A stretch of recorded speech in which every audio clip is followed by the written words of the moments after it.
Hey, peace and love, fam. I want to come back here and give a little brief one today. I got a few things on my mind. I've been seeing a few weird things going on, and just got back a dismissal a couple days ago. I'll see if I can edit that in to show people exactly what it is I'm talking about. If you've been on my social media, you've seen it already. But some basic traffic stuff. Um, Couple tickets got dismissed. I wasn't even stuff that I fought. My injunction's been on record since 2018. I actually, had planned on at least sending in a response. I generally send in a response to, anything that they give you. That's the best thing to do. And turns out, didn't need to this time. Just open dismissal, outright. I didn't think about it, forgot about it. I moved and lost the ticket somewhere in the process of moving. Didn't get a chance to even put in my response, and that they got rid of it.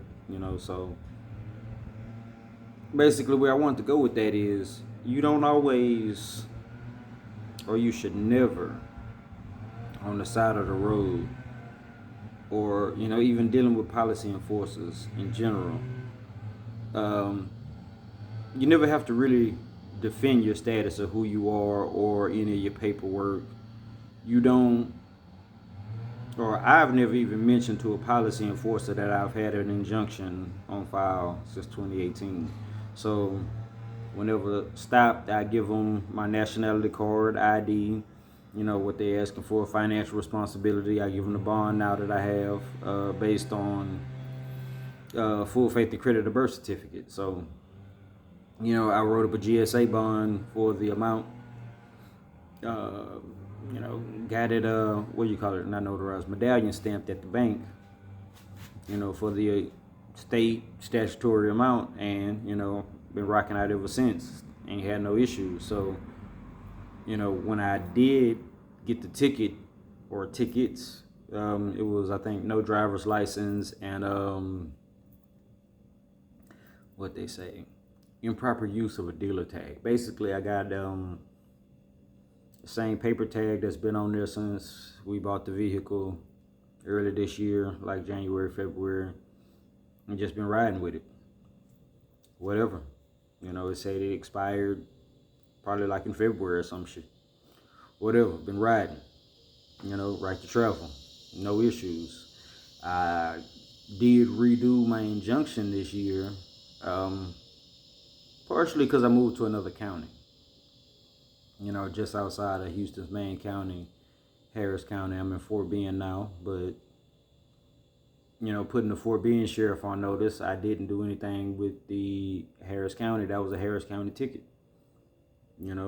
Came through there, JP courts, ticket court, traffic court, whatever you want to call them things. I don't know, they very minor, of course, but I didn't have to take this before them. Fight it like I usually do, even though, I've had several dismissed. I have, proof and evidence on case numbers that you can't even file, that they restricted them, took them off the record like they never even existed. Excuse me. Like that kind of stuff happens. So they don't treat it the same way every time. It's always a little weird. You never know exactly how they're going to come at it, but when it comes to traffic in general, or dealing with the policy officers, just getting back to my main point, you don't have to make it your duty to inform them on everything that they're supposed to be doing, and telling them who you are, what your status is, and what they can and can't do with you, what they had a right to do, and blah blah blah. That's it's the most. It's doing too much. The thing is, if your status has truly been corrected, if it's in their system, if they're on notice properly, they'll discover it. Same thing with the courts. Like, I've never had to argue status and jurisdiction in a courtroom where, even if it was pertinent and a case was dismissed upon it, it was never anything that was actually said, that like, you don't have the jurisdiction over me, or blah, blah, blah. If you put in the proper paperwork, if you have proper evidence of your nationality, that it's been filed in the county and that they recognize who you are, your status, your treaty rights, and all of that together with it along them lines, you don't have to do too much. It's not as big of a fight. So a lot of what I do, 90% of what I do when I help people, help myself, and get these other things, it's the setup.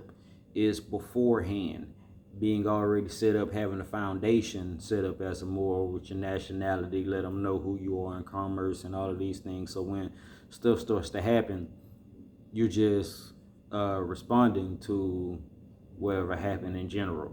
So, if you're one of these people that are fighting a court case, if you had your nationality on record beforehand, that makes a difference. That matters, and all you really have to do is file it. If you have proper copies, if you can get copies that are exemplified, definitely use that, put that on the record, because that's going to make more of a difference than just a certified copy. If you've seen from my last video where I spoke on them.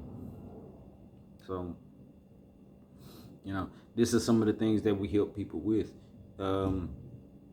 It grants you that full faith and credit. I showed that definition last time as well. So basically, they're bound to all other records, orders, judgments from any state to another. That's what full faith and credit is according to the Constitution. So the example that I give people in consultations when they hit me up is generally like a restraining order. If a man hits on a woman, baby mama or whatever, moves from Texas to Louisiana, Louisiana has the honor the restraining order put on them by Texas, if that's where it occurred, and they went through those processes. Like, there's no question about it. They just honor it. And it's the same thing when it comes to your Moorish nationality. If you're filed properly in the right places, then they just have to honor it. Hold on a second. Got trucks passing by and people just now deciding to cut their grass. Ain't that convenient? But just to keep it short, you don't have to do too much. Basically, once you already have your nationality set up, you're already established as a Moor. So once you're filed in the county, if you can get that exemplified copy where you're at, or even in another county, it'll definitely make all the difference. So people worry so much about, do I have to do this and fighting this and using what specific paperwork. If you got your nationality in beforehand, all of that don't matter. Let me see if I can get to a better spot. Yeah, hopefully this is better. You can hear me, all as well. But I heard recently that somebody was killed trying to enforce something on the side of the road, and it confused me, more than anything, because it's really not much to enforce on the side of the road. So if you have, your ID, your financial responsibility, is only a few things that can go on in general. So are you writing me a ticket, or you letting me go, or you taking me to jail?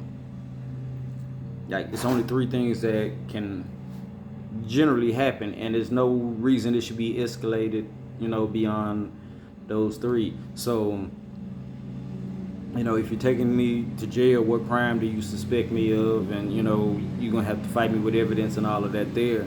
If you give me a ticket, that's fine. If you're letting me go, that's fine. Either way, the thing is, you can beat whatever's going to come in court. There's no reason you have to physically fight anything on the side of the street. They are not judges or anyone that is in that type of position where saying anything along those lines would help in the first place. I know some people might just be trying to beat the ride. They're scared to go to jail, never been to jail before, but sometimes they might violate you. And, if it happens, it happens, but you can beat it on the back end. What you can't beat is the grave. There's just no way around that one. So, what I teach is to help people and for their benefit. You can be right and you can be dead right.